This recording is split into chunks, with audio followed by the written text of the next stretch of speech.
नमस्कार दोस्तों, मैं सुनील अमृत। यूजीसी नेट गोल्ड में आप सभी का स्वागत है। यूजीसी नेट जेआरएफ के अंतर्गत दिसंबर 2025 की तैयारी कर रहे हैं हम लोग। और पेपर सेकंड की इससे पहले आप लोगों की अगर हम बात करें तो 9 क्लासें कंप्लीट हो चुकी है।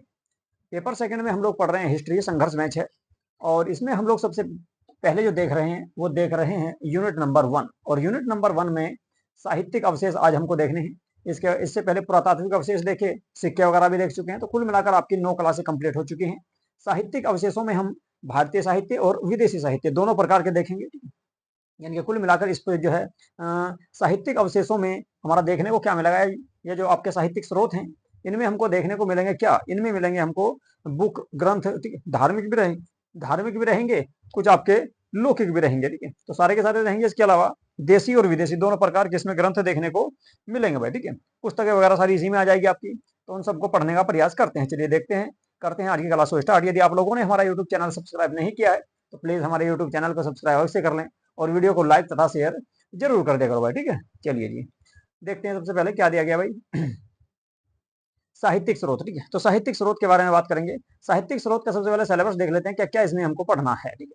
कौन कौन से टॉपिक इसमें हमको कंप्लीट करने हैं या कौन कौन से टॉपिक हमको पढ़ने हैं, ठीक है। देखो साहित्यिक स्रोतों में अगर बात करें सबसे पहले स्वदेशी साहित्यिक स्रोत, इसमें आपके वेदिक आ जाएंगे। वेदिक में आपके 4 वेद पढ़ने हैं आप लोगों को। ऋग्वेद पढ़ना है, यजुर्वेद है, इसके अलावा सामवेद है और अथर्ववेद, तो ये चारों पढ़ने हैं। इसके अलावा प्रारंभिक वैदिक समाज का वर्णन जो आपका कुछ ग्रंथों में किया गया वो देखना है। इसके अलावा दार्शनिक, इसके अलावा दार्शनिक जो ग्रंथ हैं, ठीक है, उपनिषद, आत्मा, ब्रह्म, मोक्ष की अवधारणा और पुराण आदि के बारे में हमको इसमें जानकारी प्राप्त करनी है। जो कहानियां हैं, वंशावलियां हैं। इसके अलावा महाकाव्य की बात करें तो रामायण है, महाभारत है।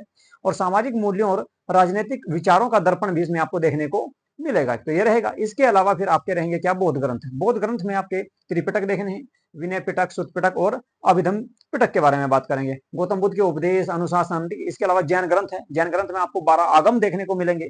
महावीर स्वामी के उपदेश उसमें देखने को मिलते हैं, अनुशासन मिलते हैं, जैन धर्म के नियम मिलते हैं, उनके जीवन से संबंधित जो घटनाएं हैं वे सारी देखने को मिलेगी। तो ये पढ़ने हैं। इसके अलावा द्रविड़ साहित्य की अगर हम बात करें, द्रविड़ साहित्य में संगम साहित्य आएगा आपका।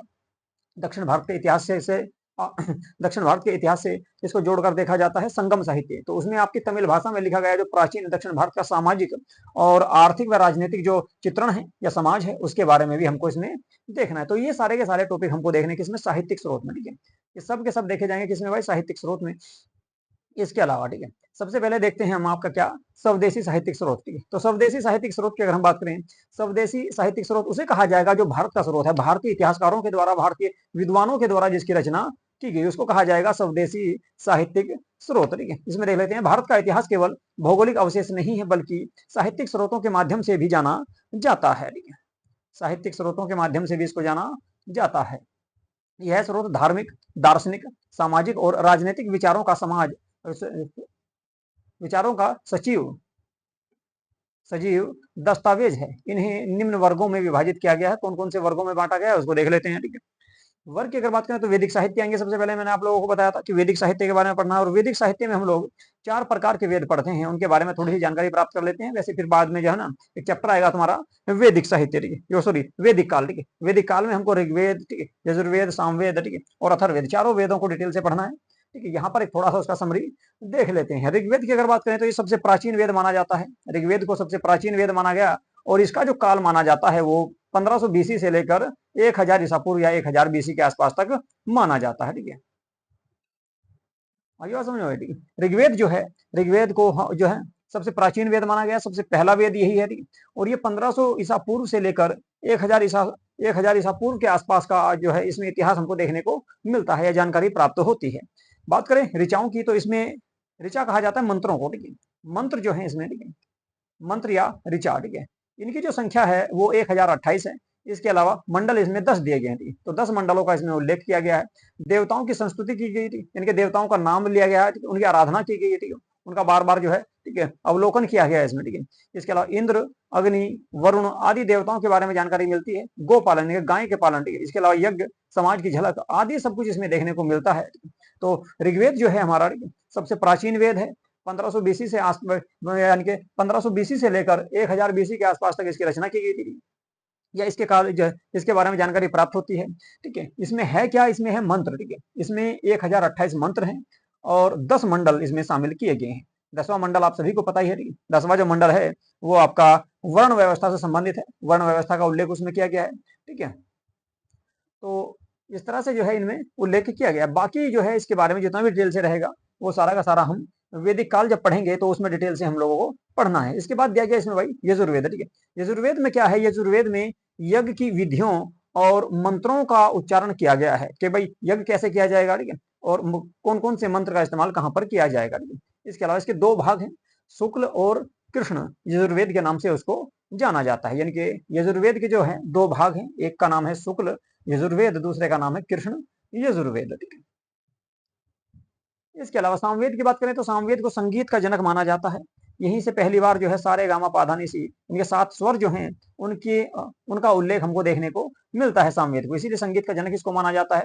सामगान, इसके अलावा ऋग्वेद में मंत्रों को संगीत के रूप में इसी में दर्शाया गया है। तो सामवेद जो है, सामवेद में आपका संगीत का उल्लेख सबसे पहले भारतीय इतिहास में यहीं से देखने को मिलता है। इसके अलावा अथर्ववेद की अगर बात करें तो ये आपका सांसारिक जीवन से जुड़ा हुआ वेद माना जाता है, क्योंकि इसमें जादू टोना, औषधि, घरेलू जीवन, ठीक है, लोक विश्वास, रोग निवारण, ठीक है, मृत्यु, विवाह, ठीक है, सब कुछ सारा जितना भी है बाकी चीजें रह जाती हैं वो सब समाज के बारे में अथर्ववेद में डाला गया है। ठीक है, इसीलिए इसको ब्रह्मवेद भी कहा जाता है और सबसे श्रेष्ठ वेद भी इसी को माना जाता है। अथर्ववेद की बात करें तो चौथा है और सबसे बाद का सबसे नवीन वेद इसी को माना गया है। महत्व अगर हम बात करें तो आर्य सभ्यता, धार्मिक विश्वास, राजनीतिक ढांचा, जन विश्व सभा समिति, ठीक है, इसके अलावा प्रकृति पूजा और देवताओं की संकल्पना इन सब में देखने को आपको मिल जाएगी। ठीक है, तो इन सब का उल्लेख इसमें देखने को मिलता है भाई। ठीक है, अब बात करें दार्शनिक ग्रंथों की, तो दार्शनिक ग्रंथों को देख लेते हैं।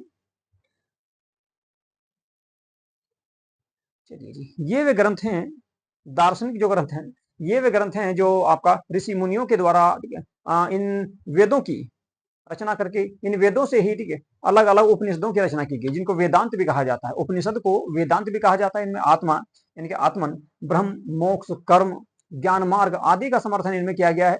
और प्रमुख उपनिषद की अगर बात करें तो ईश है, इसके अलावा कठ है, इसके अलावा आपका छांदोग्य है, बृहदारण्यक है। ठीक है, इसके अलावा पुराण की अगर बात करें तो पुराणों की संख्या कुल 18 है और उनके उपपुराण भी आपके 18 हैं। ठीक है, तो देवताओं की कथाओं, वंशावलियों, धर्म, विष्णु पुराण, भागवत, ठीक है, और शिव पुराण, विष्णु पुराण, ठीक आदि का जो उल्लेख किया गया है वो पुराणों में किया गया है। ठीक है, इसीलिए और सबसे प्राचीन अगर मैं बात बताऊं आपको, सबसे प्राचीन पुराण की अगर बात करें तो वो कौन सा मिलेगा भाई, मत्स्य पुराण के बारे में आपने सुना होगा। मत्स्य पुराण ये सबसे प्राचीन पुराण है। मत्स्य पुराण जो है ये सबसे प्राचीन पुराण पुराण माना जाता है। ठीक है, 18 पुराणों में। ठीक है, तो इसमें आ जाएगा विष्णु पुराण है, मत्स्य पुराण है और भागवत पुराण है, शिव पुराण है। ठीक है, तो ये सारे के सारे जो हैं आपके 18 कुल इनकी संख्या हुआ करती है, दार्शनिक ग्रंथ के अंतर्गत आते हैं। महत्व की बात करें तो धार्मिक संस्कृति के बारे में जानकारी मिलती है, मान्यताओं की जानकारी मिलती है कि कौन से धर्म को कितनी मान्यता थी, कौन से ईश्वर को कितना महत्व इसमें दिया गया है। सामाजिक कर्तव्यों का उल्लेख इसमें किया गया है, वर्णाश्रम, ठीक है, वर्णाश्रम, ठीक है, जैसे आपका ब्राह्मण है, क्षत्रिय है, वैश्य है, शूद्र है, इस व्यवस्था का उल्लेख भी इसी में मिलता है। और तीर्थ स्थलों का की जानकारी भी हमको जो प्राप्त होती है वो भी आपकी इन्हीं ग्रंथों से प्राप्त होती है। इसके बाद महाकाव्य की अगर हम बात करें तो महाकाव्यों की अगर बात करेंगे तो महाकाव्यों में आता है सबसे पहले रामायण। ठीक है, रामायण की अगर हम बात करें तो इसकी रचना महर्षि वाल्मीकि के द्वारा की गई थी। रामायण की जो रचना की गई वो महर्षि वाल्मीकि के द्वारा की गई और ये विश्व का सबसे प्राचीन ग्रंथ भी इसको माना जाता है। इसमें आपके क्या है कि 7 प्रकार के कांड दिए गए हैं, 7 कांड यानी कि 7 चैप्टर या 7 पाठ दिए गए हैं।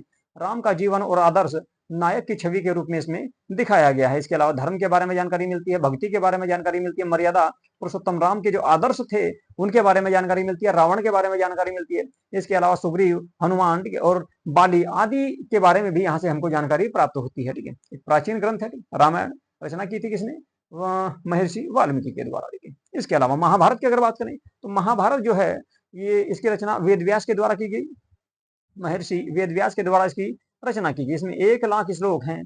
कुरुक्षेत्र युद्ध के बारे में इसमें जानकारी मिलती है। भगवत गीता इनके कर्म, भक्ति, ज्ञान, ज्ञान का संगम, ठीक है। ये सारे की सारी चीजें जो आपको देखने को मिलेगी, ये आपकी किसमें मिलेगी भाई, ये मिलेगी जी आपकी महाभारत में। और महाभारत में आपका मेन अगर देखा जाए तो इसमें आपका कुरुक्षेत्र युद्ध जो हुआ था हरियाणा में, वो क्षेत्र आपको उसके बारे में जानकारी सबसे ज्यादा प्राप्त होती है। और यहीं से आपका भगवत गीता का उपदेश ऐसा कहा जाता है कि भगवान श्री कृष्ण के द्वारा दिया गया था। महत्व की बात करें तो सामाजिक संरचना के बारे में जानकारी मिलती है। राज व्यवस्था उस साल की जो है उस समय की कैसी थी, नारी की स्थिति कैसी थी, धर्म और अधर्म की व्याख्या के बारे में जानकारी प्राप्त होती है। राजनीतिक सिद्धांत, नीति और युद्ध नीति के बारे में भी यहाँ से हमको जानकारी प्राप्त होती है, क्योंकि इसमें महाभारत के युद्ध के बारे में देखने को मिलता है आपका, और रावण और राम के बीच में जो युद्ध हुआ था उसके बारे में भी जानकारी देखने को मिलती है। अब बात करेंगे बौद्ध ग्रंथों की, तो बौद्ध ग्रंथों की अगर हम बात करें, बौद्ध ग्रंथों से भी आपका भारतीय इतिहास के बारे में बहुत सारी जानकारी प्राप्त होती है, क्योंकि आपका बौद्ध काल जो रहा आपका वो हर्यक वंश से लेकर, यानी कि बिंबिसार सॉरी बिंबिसार जब आए थे आपके सबसे पहले, ठीक है, हर्यक वंश के वास्तविक संस्थापक जिनको माना जाता है बिंबिसार को, तो वहां से लेकर और जो है अजातशत्रु के काल तक गौतम बुद्ध का जीवन रहा।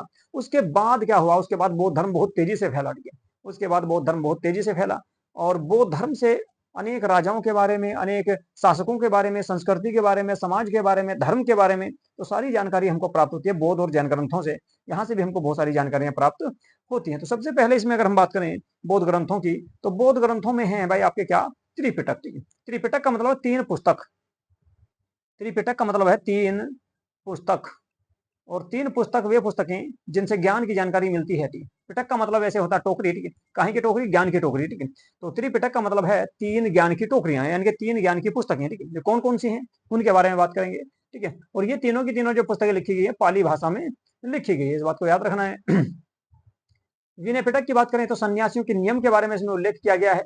सुत पिटक की अगर हम बात करें तो बुद्ध के उपदेश, धर्म चक्र परिवर्तन आदि के बारे में इसमें जानकारी मिलती है।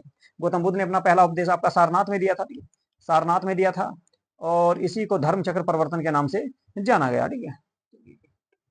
इसके अलावा अभिधम पिटक की अगर हम बात करें तो तीसरी बौद्ध बैठक हुई थी आपकी पाटलिपुत्र में अशोक के शासनकाल में, तो उसमें जोड़ा गया आपका क्या, अभिधम पिटक। इसमें बौद्ध धर्म के दर्शन, मनोविज्ञान, तत्व और ज्ञान के बारे में हमको जानकारी प्राप्त होती है। इसके अलावा महत्व की अगर हम बात करें तो गौतम बुद्ध की शिक्षाएं, बौद्ध भिक्षु जीवन, ठीक है, बौद्ध संघ का जो संगठन था, ठीक है, वो उसमें कार्य कैसे होता था, ठीक है, उसमें कितने लोग हुआ करते थे, तो सब की जानकारी हमको यहाँ से प्राप्त होती है। इसके अलावा प्राचीन भारत की भाषा कैसी थी, समाज कैसा था, नैतिक मूल्य कैसे थे, लोग अपना जीवन कैसे जीते थे, अर्थव्यवस्था कैसी थी इन लोगों की, ठीक है, तो उन सब की जानकारी भी हमको इन ग्रंथों से प्राप्त हो जाती है, ठीक है, या बौद्ध ग्रंथों से प्राप्त हो जाती है। तो ये सारी सारी जानकारी हमको इससे मिलेगी। बौद्ध धर्म जब हम लोग पढ़ेंगे उसमें सारी पुस्तकें, उनके लेखक, उनमें क्या क्या उपदेश दिए गए हैं, क्या क्या उनमें बताया गया है, उन सभी के बारे में जो एग्जाम की दृष्टि से आपके लिए महत्वपूर्ण है, उन सभी के बारे में जरूर चर्चा करेंगे, ठीक है। चलिए जी आगे देखेंगे। जैन ग्रंथों की बात करें तो जैन ग्रंथों में आगम सबसे ज्यादा प्रसिद्ध माने जाते हैं। आगम का मतलब है इसमें 12 जो ग्रंथ थे उन सबको जोड़कर कहा जाता है आगम, ठीक है। तो 12 ग्रंथों का संकलन ही, 12 ग्रंथों का जो समूह है उन्हीं को आगम कहा जाता है, ठीक है। इसमें अगर बात करें श्वेतांबर परंपरा में लिखित ग्रंथ प्राकृत भाषा में है। आगम की बात करें तो महावीर स्वामी के उपदेश इसमें दिए गए हैं। तो 12 जो है अंग दिए गए हैं, उन्हीं को आगम जो है आगम कहा गया है। 12 जो अंग हैं, 12 ग्रंथ जो हैं, उन्हीं को आगम कहा गया है। इसके अलावा उपांग सूत्र, उपांग और सूत्र भी इसमें देखने को मिलते हैं। महत्व की बात करें तो जैन आचार, जैन आचार का मतलब जैन जैन धर्म के आचार विचार, तप, सत्य, अहिंसा, तत्कालीन सामाजिक धार्मिक स्थिति, जैन मठ व्यवस्था, इस समय की आपकी जो है आर्थिक स्थिति कैसी थी, आर्थिक स्थिति कैसी थी, कला कैसी थी, कला संस्कृति के बारे में जानकारी प्राप्त होती है हमको। यानी कि कुल मिलाकर आपका जैन ग्रंथों से भी हमको भारतीय इतिहास के बारे में, आर्थिक, सामाजिक, राजनीतिक, धार्मिक और कला या संस्कृति के बारे में भी जानकारी प्राप्त होती है। इसके अलावा शासन काल में उस समय के राजा कौन थे, उनका जो है व्यवहार कैसा था, जैसे अशोक के बारे में जानकारी मिलती है, ठीक है, या उससे पहले के शासकों के बारे में भी जानकारी हमको प्राप्त इससे होती है भाई, ठीक है। चलिए आगे देखेंगे द्रविड़ साहित्य। दक्षिण भारत की बात करेंगे तो दक्षिण भारत में भी अनेक संगम जो है, कुछ आपके 3 संगम हुए थे, 3 आपकी सभाएं हुई थी, उन्हीं को संगम साहित्य जो है उनको संगम कहा जाता है। और उन संगमों में ही कुछ साहित्य या पुस्तकों की रचना की गई थी, इसीलिए उनको संगम साहित्य के नाम से जाना गया। अब कौन कौन से प्रमुख इसमें ग्रंथ रहेंगे उनके बारे में देख लेते हैं। अच्छा, संगम साहित्य जो थे ये हमारे क्या है, ये थे आपके तमिल भाषा में भाई, ठीक है, ये सारे के सारे तमिल भाषा में थे। तो प्रथम संगम पौराणिक की बात करें, इसके अलावा द्वितीय और तृतीय संगम ऐतिहासिक रहा। इनके पहला जो संगम था उसमें आपका क्या हुआ, उसमें केवल धार्मिक विचारों की थी, धार्मिक बातों की जानकारी हमको प्राप्त होती है। प्रथम संगम जो हुआ था, उस संगम से हमको केवल धर्म के बारे में जानकारी प्राप्त होती है। उस समय की धार्मिक व्यवस्था कैसी थी, उस काल का धर्म जो है, दक्षिण भारत में धर्म कैसा था, कौन कौन से ईश्वरों की आराधना की जाती थी, पूजा की जाती थी। जबकि सेकंड और थर्ड जो संगम हुए, उनमें ऐतिहासिक जानकारी हमको प्राप्त होती है। और ऐतिहासिक भी कौन से काल से लेकर 100 बीसी से लेकर 300 बीसी के आसपास की हमको जानकारी उसमें देखने को मिलती है। इसी समय जो है, इसी में है आपका चोल काल। ठीक है, तो चोल काल के बारे में भी यहीं से हमको जानकारी प्राप्त होती है। ठीक है, जो आपका मौर्य काल के समकालीन था। प्रमुख ग्रंथ की अगर हम बात करें तो एतु तो कोई जो है ये आपका काव्य ग्रंथ है। इसके अलावा पट्टुपाटु पट्टुपाटु इसमें वीर गाथाएं मिलेगी आपको राजाओं की। इसके अलावा तिरुकुल्लर, ये तिरुवल्लूर के द्वारा लिखा गया ये नीति, इसमें आपका नीतियां मिलेगी, धर्म मिलेगा, प्रेम और सूत्र वाक्य के बारे में हमको जानकारी प्राप्त होती है। इसके अलावा दक्षिण भारत का इतिहास भी इन्हीं से जानकारी मिलती है। दक्षिण भारत का इतिहास कैसा था, कौन कौन से राजा थे यहाँ पर 3 प्रमुख जो है आपके साम्राज्य देखने को मिलते हैं संगम में। ठीक है, यहाँ पर आपको एक तो चोल मिलेगा, चेर मिलेगा और पांड्य वंश मिलेगा। ये वंश जो है काफी लंबे समय तक रहे, आते रहे, जाते रहे, बार बार जो है, और इनमें कई प्रमुख शासक हुए। तो जब हम दक्षिण भारत का इतिहास पढ़ेंगे तो उनमें इन सभी राजाओं के बारे में चर्चा करेंगे, और उनके काल में कौन कौन सी पुस्तकें लिखी गई, कौन कौन से कार्य हुए, कौन कौन से मंदिरों का निर्माण किया गया, उन सब के बारे में भी चर्चा करनी है। ठीक है, तो महत्व देखेंगे तो दक्षिण भारत की समाज व्यवस्था, युद्ध, प्रेम, व्यवहार, व्यापार, स्त्रियों की कंडीशन कैसी थी, स्थिति कैसी थी, ठीक है, संगठित राज्य की झलक और आर्योत्तर संस्कृति की विशेष पहचान। इसके अलावा विदेशी व्यापार, आंतरिक व्यापार, सभी प्रकार की जानकारी हमको इन साहित्यों से प्राप्त होती है। निष्कर्ष की अगर हम बात करें तो स्वदेशी साहित्यिक स्रोत जो हैं, स्वदेशी साहित्यिक स्रोतों से हमें भारत की धार्मिक परंपराओं, सामाजिक संरचनाओं, दर्शन और सांस्कृतिक जीवन की गहराई से जानकारी प्राप्त होती है। ये ग्रंथ जो है इतिहास के जीवंत दस्तावेज हैं, जो शिलालेख, सिक्कों और पुरातात्विक साक्ष्यों को अर्थ प्रदान करते हैं। तो इन ग्रंथों से हमको बहुत सारी जानकारियां प्राप्त होती है। ठीक है, अनेक प्रकार की जानकारी यहाँ से हमको मिलती हैं। उस काल का समाज कैसा था, उस काल की व्यवस्था कैसी थी, ठीक है, उस काल के लोग कैसे थे, ठीक है, और कैसे वे लोग अपना जीवन व्यतीत करते थे। तो कुल मिलाकर अगर हम बात करें इन ग्रंथों से, अगर हम बात करेंगे इन ग्रंथों की, तो आपका जो भारतीय ग्रंथ है, ठीक है, ग्रंथों की शुरुआत मानी जाती है ऋग्वेद से। ठीक है, ग्रंथों की शुरुआत जो है ऋग्वेद से मानी जाती है। तो ऋग्वेद से लेकर और अगर बात करें हम इसमें, ठीक है, दक्षिण भारत का जो इतिहास रहा, दक्षिण भारत के जो दक्षिण दक्षिण संगम साहित्य जो है, दक्षिण जो संगम साहित्य हैं, यहाँ तक की जानकारी हमको सारी देखने को मिलती है। किन से भाई? इन ग्रंथों से। जो स्वदेशी ग्रंथ रहे हैं, स्वदेशी ग्रंथ का मतलब है, स्वदेशी साहित्यिक का मतलब है भारत की ग्रंथ, जो भारतीय इतिहासकारों के द्वारा, भारतीय विद्वानों के द्वारा, भारतीय धार्मिक व्यक्तियों के द्वारा लिखे गए, उन सभी को क्या कहा जाता है? स्वदेशी साहित्यिक स्रोत कहा जाएगा। तो आज की क्लास में हम लोगों ने स्वदेशी साहित्यिक स्रोत देखे, कहाँ कहाँ से किस काल की जानकारी हमको प्राप्त होती है, और ये सारे के सारे प्राचीन भारत के थे। इसके अलावा आपका मध्यकाल में भी इसी प्रकार से, इसके अलावा फिर आधुनिक काल में भी अनेक पुस्तकें लिखी गई, तो उनसे भी बहुत सारी जानकारियां प्राप्त होती हैं। उनके बारे में अलग से पढ़ेंगे, अलग क्लास में उनके बारे में देखेंगे। ठीक है, तो आज की क्लास को करेंगे यहीं पे समाप्त।